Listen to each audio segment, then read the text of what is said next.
A trip to the History Museum.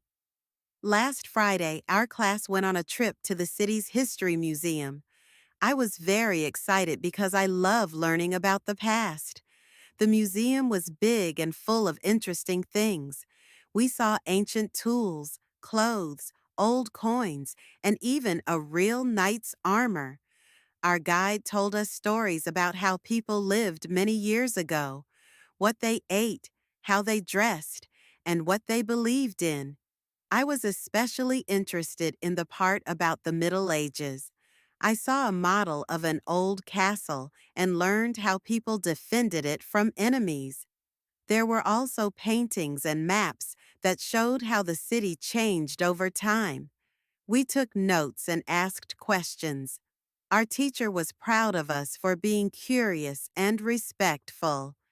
That trip helped me understand history better. Now I want to read more about the past and visit other museums too.